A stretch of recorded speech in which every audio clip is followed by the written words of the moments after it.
The funeral home smelled like lilies and disappointment. I sat in the front row, my bank account $180,000 lighter than it had been 10 years ago, watching my brother Kyle wipe away tears that I'm pretty sure were manufactured for the occasion.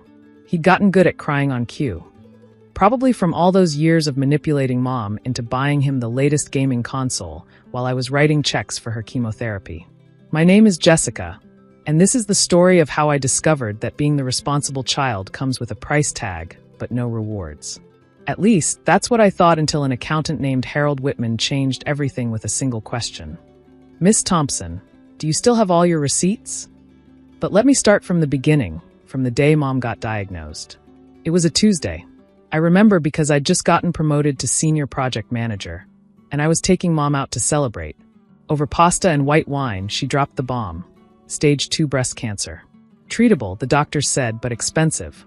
Her insurance would cover some, but the co-pays, the experimental treatments, the specialists, it would add up fast. Don't worry about it, Mom said, patting my hand. Kyle said he'd help out. Kyle, my 28-year-old brother who lived in Mom's basement, whose greatest achievement was reaching prestige level in Call of Duty. Kyle, who hadn't held a job for more than 3 weeks in his entire adult life. Mom, Kyle doesn't have any money. He's going through a tough time, she said, the same excuse she'd been making for him since high school. Besides, he's here with me every day. That's worth more than money. I should have seen the writing on the wall then, but I was too busy being the good daughter. The next day, I set up automatic transfers from my checking account to Mom's. 500 here, 1,000 there. Whatever she needed. The bills started immediately. Oncologist appointments. Radiation. Medication that cost more than my car payment. I paid them all, keeping meticulous records in a spreadsheet because that's who I am. Someone who keeps spreadsheets. Meanwhile, Kyle's contribution to Mom's care consisted of driving her to appointments when his gaming schedule allowed and making her sandwiches that he'd eat half of. But to hear Mom tell it, he was Florence Nightingale reincarnated. Kyle spent all morning researching treatments online. She'd gush during our weekly calls. That's great, Mom. Did he find a job while he was online? Jessica, don't be cruel. He's doing his best. His best included asking me for gas money to drive Mom to the appointments I was paying for. I gave it to him. Of course I did. Because that's what good daughters do. The years blurred together. Cancer retreated, came back, retreated again. I got promoted twice, took on extra freelance work, skipped vacations. My friends stopped inviting me on trips because I always said no. Mom needed another round of treatment, another specialist, another prescription that insurance deemed experimental. I dated a guy named Marcus for 2 years. He left because I was too focused on family. He wasn't wrong. While my peers were buying houses and starting families, I was funding medical procedures and watching my savings account drain. Kyle, meanwhile, had plenty of time for relationships. A string of girlfriends moved in and out of Mom's basement, none lasting long once they realized he had no ambition beyond his gaming setup. Mom defended every breakup. They just didn't understand his sensitive soul. His sensitive soul didn't stop him from buying a $2,000 gaming computer while I was rationing groceries to afford Mom's heart medication. Oh yeah, the cancer had done a number on her heart too. Add cardiologist bills to the spreadsheet. Where did Kyle get money for that? I asked during one visit, staring at the RGB-lit monstrosity in the basement. He sold some of his old games, Mom said quickly. Too quickly. I found out later she'd given him her emergency credit card, the one I paid off every month. But I kept my mouth shut. I kept writing checks. I kept being the good daughter from 2 hours away while Kyle played the devoted son from the basement. The last year was the worst. Mom's kidneys started failing. Another gift from the aggressive chemotherapy. Dialysis 3 times a week. A transplant evaluation that insurance wouldn't cover. $30,000 for a chance at getting on the list. I emptied my 401k. Paid the early withdrawal penalties. Watched my retirement disappear into medical bills while Kyle attended gaming tournaments and complained about the Wi-Fi speed at the dialysis center. You should move back home, Mom suggested during one particularly bad week. Kyle gets lonely taking care of me by himself. Taking care of her. Right. Unless taking care had been redefined to mean microwaving soup and pausing his game long enough to bring it to her. I can't, Mom. My job. Jobs come and go. Family is forever. Funny how family only meant me when bills needed paying. Mom died on a Wednesday. Kyle called me, actually crying this time. She went peacefully, he said. I was holding her hand.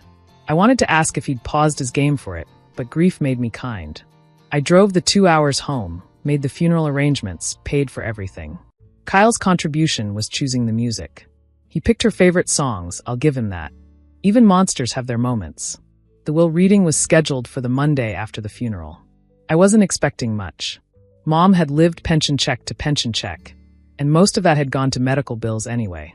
I figured maybe she'd left me her engagement ring, the one nice piece of jewelry she'd owned. Kyle could have the house. God knows I'd paid for enough of it over the years. Mr. Whitman's office was exactly what you'd expect from a small-town lawyer. Wood paneling, leather-bound books he'd probably never opened. A desk that had seen better decades. Kyle showed up in a suit that still had the tags on it, probably planning to return it after. Thank you both for coming, Mr. Whitman said, adjusting his glasses. Your mother updated her, 6 months ago. She was very specific about her wishes. 6 months ago, when I was draining my retirement accounts. The reading is straightforward, he continued. Mrs. Thompson has left her entire estate to her son, Kyle Thompson. The words hit me like a physical blow. Everything. I whispered. The house, its contents, her life insurance policy, and all remaining assets. Mr. Whitman looked uncomfortable. She did leave you this letter. I took it with numb fingers, recognizing Mom's shaky handwriting. My dear Jessica, I know this may come as a surprise, but I need you to understand. You've always been so strong, so independent. You don't need my help. Kyle does. He's struggled so much, and without me, he'll have nothing. You have your career, your success. He only had me, the house will give him stability. The life insurance will help him get on his feet. I know you'll understand, because you always do. You're my responsible girl, Love, Mom. I read it twice, then folded it carefully and put it in my purse. Kyle was already grinning, calculating his windfall. The life insurance alone was $500,000, a policy I'd been paying the premiums on for 5 years. That's everything, Mr. Whitman said. Unless there are any questions. Actually, I said, standing, I have a question for Kyle. How much? What? He blinked at me. How much did you contribute to Mom's care over the past 10 years? Financially, I mean. Since you were by her side and all. His face flushed. That's not. You can't put a price on emotional support. You're right. You can't.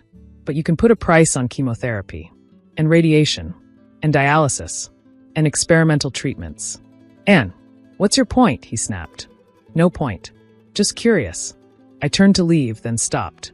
Congratulations on your inheritance, Kyle. I'm sure you'll use it wisely. I was at the door when Mr. Whitman spoke up. Miss Thompson, could you stay behind for a moment? I have another matter to discuss. Kyle looked suspicious but left, probably eager to start spending his windfall. When we were alone, Mr. Whitman pulled out another folder. Your mother wasn't my only client in your family, he said carefully. What do you mean? Your grandmother, Eleanor Thompson. She passed 15 years ago. Yes. Grandma had died when I was in college. She'd left everything to Mom, as expected. She also had a life insurance policy, one that listed you specifically as the beneficiary. I frowned. Mom told me there was nothing left after funeral expenses. Your mother was incorrect. He slid a paper across the desk. The policy was worth $100,000. It's been in a trust, gathering interest. Your mother couldn't touch it, though she tried. Multiple times. I stared at the number. 15 years of compound interest had turned it into nearly $200,000. But there's more, Mr. Whitman continued. Are you familiar with filial responsibility laws? No. In our state, children can be held financially responsible for their parents' medical debts if the parents can't pay. He pulled out another document. Your mother's estate, what she left Kyle, doesn't begin to cover what she owed. The house has 2 mortgages. The life insurance won't cover half the medical debt. So Kyle inherits debt? Not just Kyle. His expression was carefully neutral. Both children can be held responsible. Unless one child can prove they've already contributed their share. He glanced meaningfully at my purse. Your mother mentioned you kept excellent records. I thought about the spreadsheet. 10 years of transfers, receipts, canceled checks. Every penny documented, because I couldn't help myself. I have everything, I said quietly. Then I suggest you provide that documentation to the estate. Any contributions you made would be deducted from your portion of responsibility for the remaining debt.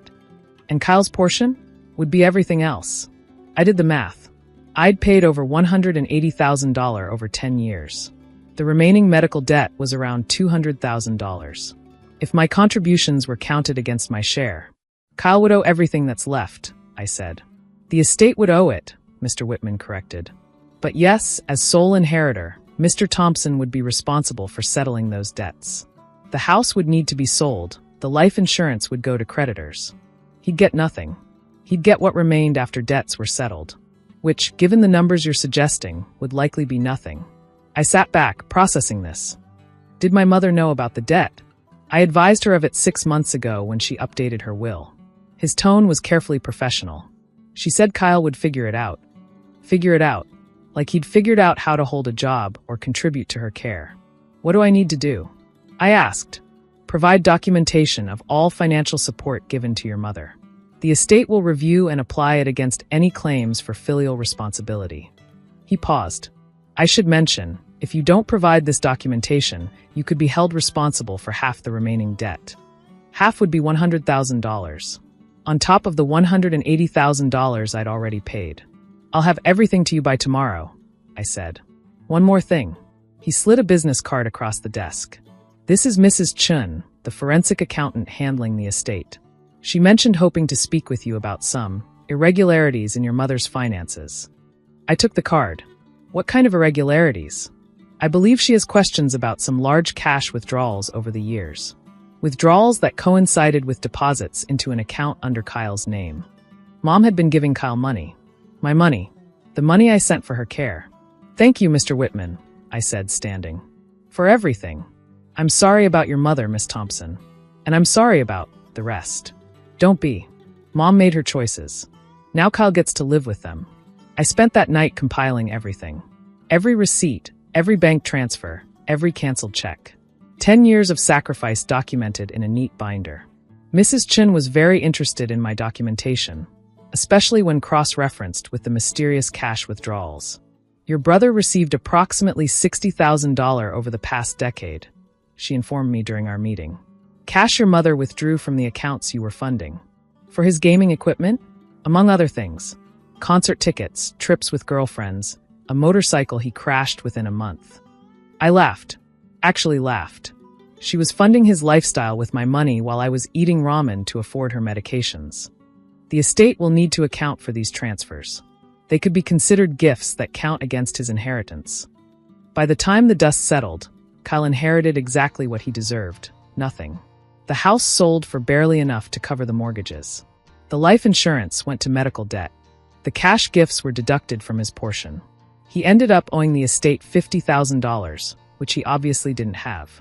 He called me, screaming about lawyers and fairness and family loyalty. I let him rant, then said, "You're right. Family should stick together. So I'll give you the same support you gave Mom, emotional only. I believe in you, Kyle. You'll figure it out." I hung up and blocked his number. The $200,000 from Grandma's insurance policy? I kept it all. Part of me wanted to feel guilty, but then I'd remember the 10 years of sacrifice, the relationships I'd lost, the retirement I'd emptied. I'd paid my dues. Kyle could pay his. The last I heard, he'd moved in with one of his gaming buddies and gotten a job at a warehouse. Manual labor, minimum wage, the kind of job he'd spent years claiming he was too good for. Turns out necessity is a better motivator than a mother's enabling. I used some of Grandma's money to take my first vacation in a decade. Sat on a beach in Hawaii, drinking something with an umbrella in it, thinking about how moms had actually taught me something valuable. Being the responsible child means you've already received your inheritance. You got it in strength, in resilience, in the ability to stand on your own 2 feet. The Kyles of the world need money because they have nothing else. But those of us who've been paying our own way, we don't need anyone's handouts. We've already paid in full.